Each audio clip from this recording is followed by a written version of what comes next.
नागपूर जिल्ह्यातील रामटेक तालुक्यातून ही अत्यंत धक्कादायक आणि हृदयद्रावक घटना समोर आली आहे।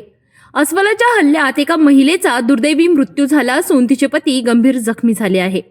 मिळालेल्या सविस्तर माहितीनुसार नागपूर जिल्ह्यातील रामटेक तालुक्यात रविवारी ही दुर्दैवी घटना घडली।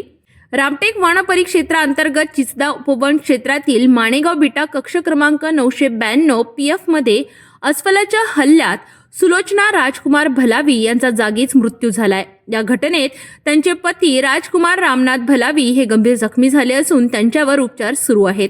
काड्याला गेलो तुम्ही एक वेळ काड्या केलो, आलो वापस, पाणी वगैरे पिलो काड्याजवळ। मग तिनं म्हणली चालमध्ये काड्या मीनं पाय लावू, गेलो तिच्यासोबत। तर अलग अलग गेले थोडेसे 10-15 फुटाचे हिशोबानं। तिथे उभी राहिली आणि मी काड्या कापत होतो।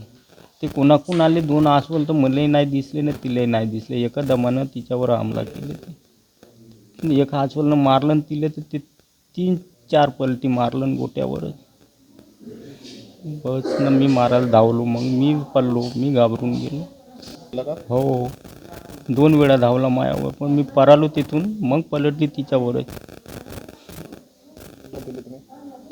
आजी तिकडून 2-3 माणसं येत होते इकडे, तेव्हा त्यांच्याकडे धावलो मी, सांगितलो का अस्वल म्हणून तेव्हा पराले होते ते। घटनेची माहिती मिळताच वन विभागाचे अधिकारी, रामटेक व देवलापार पोलीस स्टेशनचे कर्मचारी तात्काळ घटनास्थळी दाखल झाले। मृतदेह रामटेक येथील उपजिल्हा रुग्णालयात शवविच्छेदनासाठी पाठविण्यात आला असून पुढील तपास सुरू आहे। या घटनेमुळे परिसरातील नागरिकांमध्ये भीतीचे वातावरण असून वन विभागाने नागरिकांना जंगल परिसरात जाताना सतर्क राहण्याचे आवाहन केले आहे।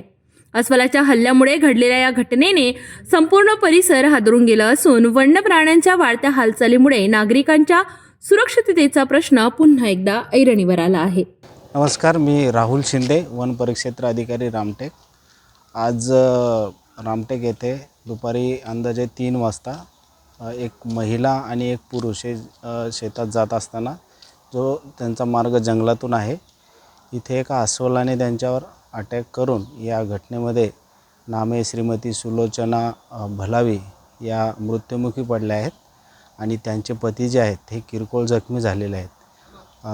दोघांनाही उपजिल्हा रुग्णालय रामटेक येथे पुढील तपासासाठी आणि उपचारासाठी दाखल करण्यात आलेले आहेत। वन विभाग आणि पोलीस प्रशासन या कामात आम्ही पुढील चौकशी करत आहोत।